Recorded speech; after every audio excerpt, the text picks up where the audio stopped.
Welcome to MTN Outdoors. Welcome everybody to a very special, spooktacular Halloween episode of MTN Outdoors. I'm your master of ceremonies, Andy Killer Curtis. And we have a lot of things that go bump in the night here in Montana, but they're not all as scary as you think.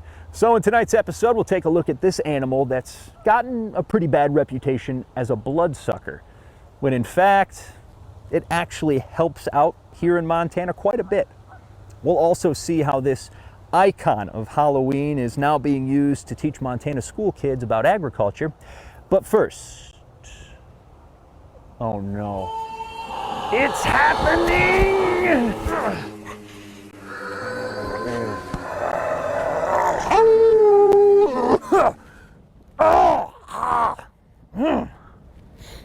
Sorry about that. Where was I? Oh, yes, grizzly bears.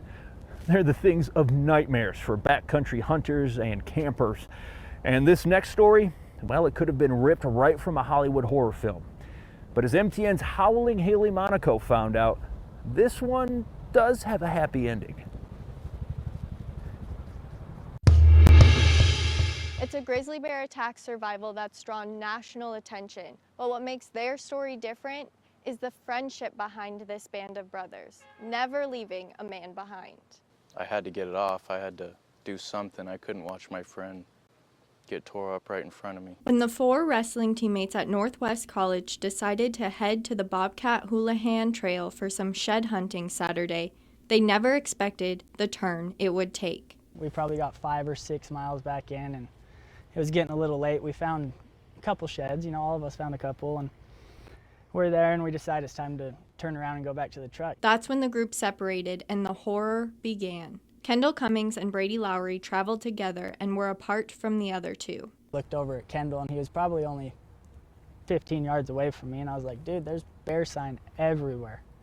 And right after I says that, when the crashing started happening in the trees, like the only thing I even had time to say was, bear, bear. That's when a grizzly bear started immediately attacking Lowry, knocking him off a small ledge, leaving Cummings above the grizzly and his friend. It's gnawing on me. I threw up my arm to protect the first initial bite, and its bite broke my arm, and it was just throwing me around down there, doing whatever. I was helpless. And that helpless moment is when his friend jumped into action, first by yelling and throwing anything he could find at the bear. Nothing was working. The bear was just focused on Brady, and it was getting Brady. And so I eventually got down there right up next to him, and I grabbed the bear and pulled him off of Brady. And the bear kind of looked at me and took me out onto the ground and started attacking me. Lowry got up and ran to call 911, but Cummings didn't know that and called out to make sure his teammate was okay. But when I called out to Brady, I think the bear knew that I was still in the area and I was still a threat. So it came back around and it got me again. While the attacks were happening, August Harrison and Orrin Jackson had lost sight of their friends and were completely unaware of what was happening. We finally get to the bottom of the basin, and when we finally found him, that's when Brady was coming down the mountain yelling for help.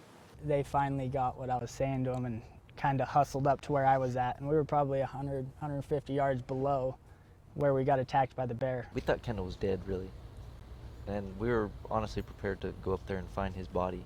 But he wasn't dead. He went limp and believes that is why the bear left him alone. He then got up and started walking down the mountain. And I got about halfway before I could hear August yelling at me, and I kind of yelled back, and then we linked up and they got me off the mountain. The fight was far from over. The young men still had to make their way to a hospital. With the help of local farmers and a side-by-side, the teammates made it to the trailhead. When I was riding in that side-by-side, I was cold, and that's when it started to hit me that I'd been attacked and I need some serious help. Once at the trailhead, the party met up with local search and rescue. Cummings was immediately life-flighted to a Billings hospital, and Lowry was later transported by ambulance. It's an experience that one can only describe as a miracle. I thank, every one of them, and I'm sure Kendall does too, and it was a miracle.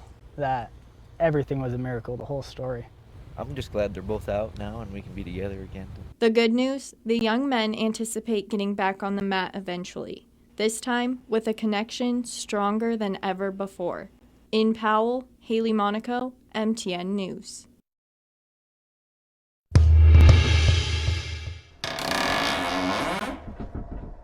Let's face it, bats get a pretty bad rap.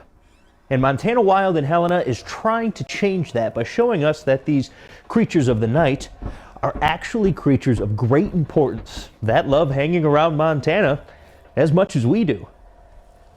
All 15 species that live here in Montana are insectivores. So here in Montana, they are just hugely beneficial to agriculture. One little brown bat can eat 1,000 mosquito-sized insects an hour.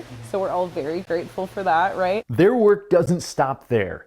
The roughly 1,300 species of bats all over the world are important pollinators and downright cool animals that need our help right now. So bats are facing various challenges, habitat loss being a big one. Folks don't often realize they don't just roost in caves, they roost in old dead tree snags. So leaving snags up is one thing you can do to help bats. Many folks have probably heard white nose syndrome has reached Montana. This is a disease caused by a cold-adapted fungus. It essentially attaches itself to bats, irritates them, keeps them up all winter, and then they aren't able to make it through hibernation because of that. So being aware as you're moving around, if you're popping into any caves or things like that, it is something that we can be spreading. We can also stop spreading misinformation about these winged creatures, starting with their spooky association with you know. The kids always want to talk about vampire bats. We don't have any here in Montana. They're one of these species that are in scary movies and storybooks and sort of get a bad rap in general. It's found that less than 1% of bats in the wild actually have rabies. Now, of course, you still need to use extreme caution. If you are interacting with a bat, finding one in your yard, acting strangely, the chances that that bat has rabies is higher than a bat that's acting normally, flying around at night that you wouldn't interact with. If you have any questions or just want to learn more about bats, October is the perfect time to do that. And Montana Wild is the perfect place. Well, it's not too often that you see a bison in downtown Helena, and this one is now on the move. The Montana Historical Society and the Confederated Salish and Kootenai tribes have reached an agreement to return Big Medicine, a white bison born at the National Bison Range back in 1933, to the Flathead Indian Reservation. Now, white bison calves are rare and considered sacred to tribes. According to an exhibit at MHS, Big Medicine held great significance to both native and non-native people here in Montana. And prior to his death in 1959, the Historical Society arranged for him to be preserved and moved to the State Museum in Helena. The Historical Society said in a statement that the return of Big Medicine is not a reparation under the Native American Graves Act, but comes from an agreement between two governments. The Confederated Salish and Kootenai tribes plan a celebration once they have completed construction of a space big enough to display Big Medicine. And we're 1 week fully into general firearm hunting season here in Montana, and those opening weekend numbers are in. And so far, they're below average for Region 3. Now, Montana Fish, Wildlife and Parks operated 6 different game check stations across the region and met with over 1,700 hunters. In total, 14 white-tailed deer, 53 mule deer, and 83 elk were harvested last weekend.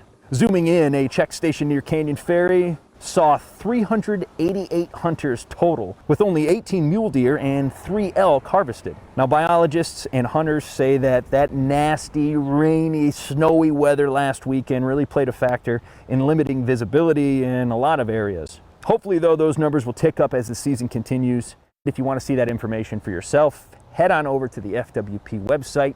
And if you want to brag about being one of the few hunters who did punch a tag last weekend, send me your picture to andy.curtis@ktvh.com and we'll throw that successful photo up at the end of the show.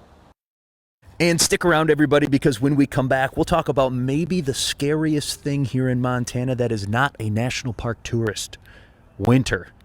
But don't worry, we have ways that you can fight off the creeping cold when we come back. Welcome back, everybody. Let's face it, sometimes the scariest part about living here in Montana is the weather.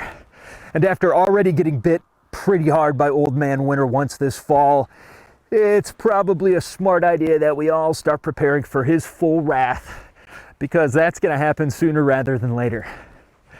MTN's mysterious Kelsey Marison has our story. It's snow season, Billings, and the base camp is getting their winter gear ready ahead of our major snowstorms. But the National Weather Service is keeping a close eye on the forecast and has a few tips for Montanans to keep in mind this winter. Grandma told you how to dress in layers for the out of doors. Something else that Grandma would tell you is that if your feet are cold, put a hat on.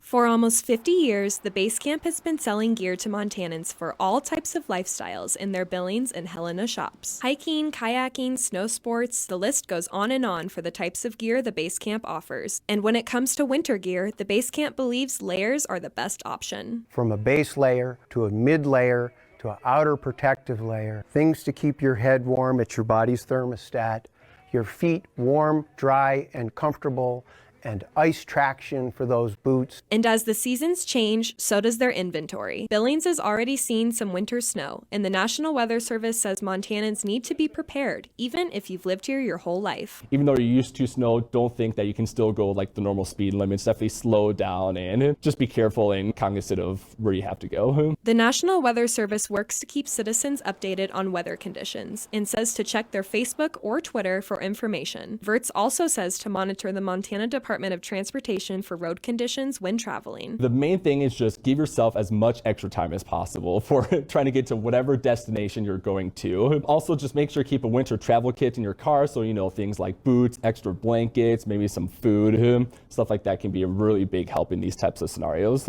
It's better to be safe than sorry, and keeping these tips in mind could save you a lot of hassle when traveling anywhere in Montana this winter. We're happy to visit with you on the layering systems that we have here at the base camp. Having the right gear goes hand in hand with being prepared, and the base camp has you covered. In Billings, Kelsey Marison, MTN News. And another Montana sporting goods store is changing ownership here pretty soon.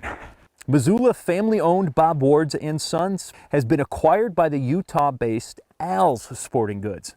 Now, in a press release this week, they say there are no plans to change the company name. However, Al's Sporting Goods will integrate certain operations and processes that have proven successful in its Utah and Idaho stores.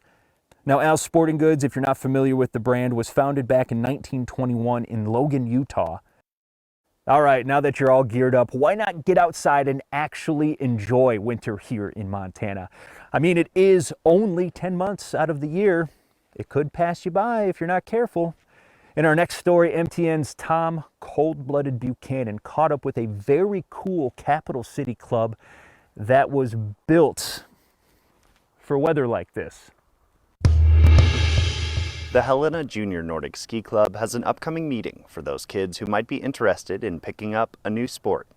Cross-country skiing in particular, I think it's a great opportunity for kids to build skills, build fitness, see how over time their work on this sport can really grow into something and see themselves, not only improve their technique and skills, but their fitness. The Helena Junior Nordic Ski Club, a part of the Last Chance Nordic Ski Club, is a club that works to get kids interested in Nordic skiing.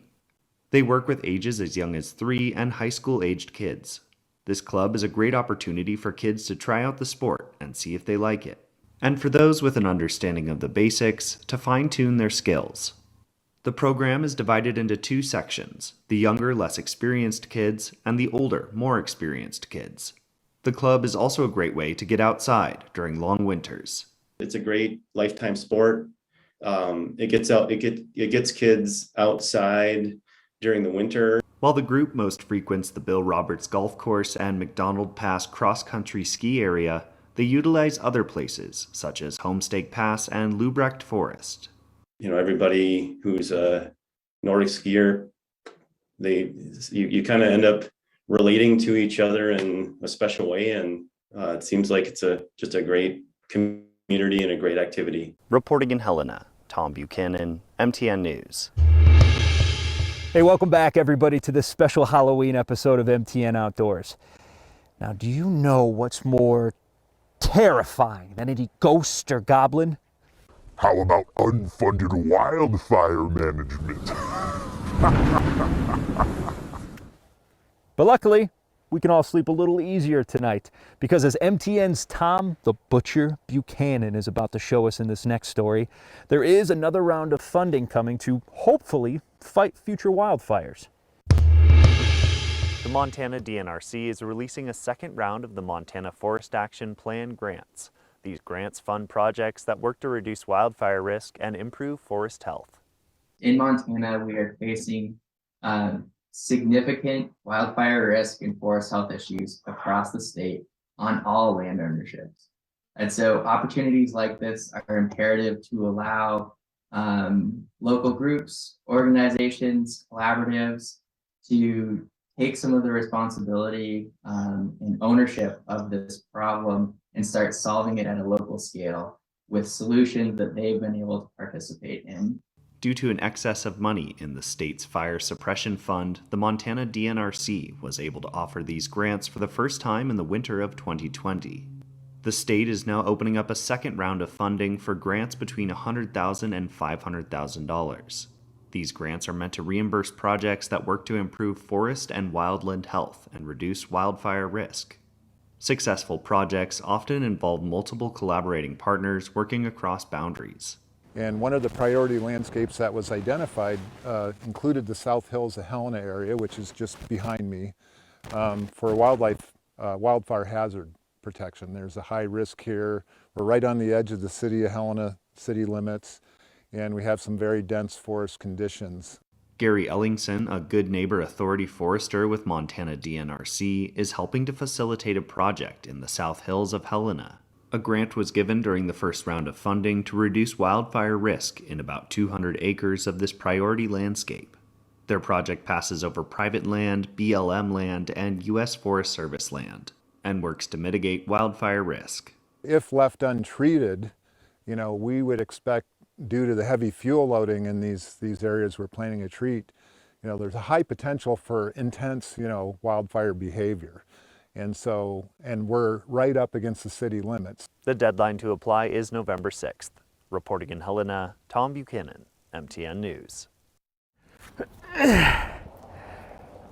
Pumpkins, probably the most iconic symbol of fall and Halloween here in this country. But it turns out these bad boys can be used for more than just carving a jack-o'-lantern or inspiring spice for your latte.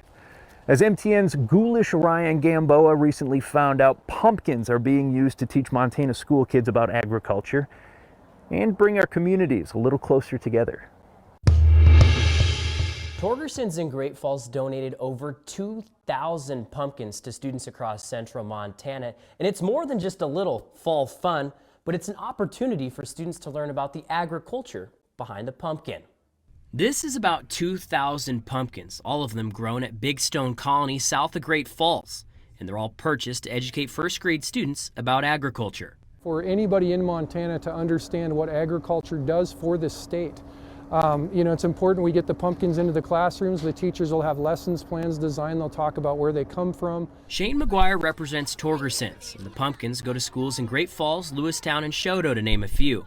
And over the years, they've created a relationship with Hutterite colonies in the area. We've got a great relationship with Big Stone that goes back decades. As Torgerson's grown, the colonies have grown and split. We get to see the kid that was the 16-year-old kid on the tractor the first time we met him is now the boss, and he has children of his own and maybe grandchildren coming. And that's a relationship that's vitally important. And it goes beyond that relationship. On the Hutterites and all of our producers, this is our food source. This is what sustains us. And it's comforting to me to know where it comes from.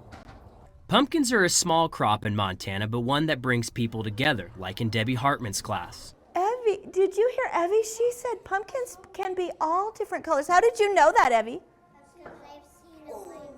You've seen a white pumpkin before. Ray Smith is the principal at Sacagawea Elementary. Hands-on learning is an added bonus for students. As an educator, I think whenever you can put real objects in the hands of students, I think they learn more from that experience. It's not just something you look at on the computer or you see in a book. They actually physically can touch it and have that experience, which I think they gain greater knowledge and understanding when it's a real life experience for them. Principal Smith shared that it's more than just picking out a pumpkin, but to teach circumference, weight, and volume. And these students take home knowledge and share it with others. And this experience would be nothing without the community's generosity. I just am thankful that we have community partners that are willing to do this for our kids, because I know that it takes a lot of time and effort on their part to deliver pumpkins to every first grade student in Great Falls. It's impressive. It produces the best people in the world. I mean, if you go out and you spend some time in a rural farm community in Montana, you meet the best people that this country has to offer.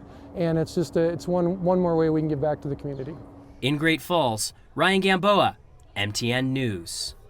Well, that should just about do it for us here this week at MTN Outdoors. Thank you, everybody, for spending some time with me. And remember, if you have any outdoor questions or story ideas, send them my way to andy.curtis@ktvh.com, and I will do my best to actually find an expert to answer them for you in a future episode. And while you're on the computer, send me more of your photos, successful hunting photos, fishing, camping, hiking. You could just be standing in your front yard. If it's happening outside here in Montana, I want to see a picture of it. Send it to my email address, andy.curtis@ktvh.com, and you could see yourself at the end of a future episode. And I'm told by a lot of people that everybody looks better on TV. So if you want to find out for yourself, shoot me a photo to andy.curtis@ktvh.com. Just like these folks did, it's this week's edition of our MTN Brag Board. So if you don't know, Montana's youth hunt this year was deer only, and that Thursday and Friday before the start of the general firearms season. Well, Felix here sure knew about it and took full advantage of that opportunity, bagging himself this nice mule buck. Congratulations, young man. I hope you've already enjoyed those back straps. And here's another successful hunter. Our very own Marion Davidson's husband Vito punched his pronghorn tag this year. Nice shooting and an even nicer speed goat. And because it's Halloween, how about a picture of a real monster? Here's Cody with 34 inches, 10.5 pounds of northern pike. Thanks to Jack for documenting this big catch, and thanks to Jim for sending it my way. Another great crop of photos. Thank you everybody for sending those in, and please keep them coming. And until next week, stay safe, have a great hunting season, and a happy Halloween.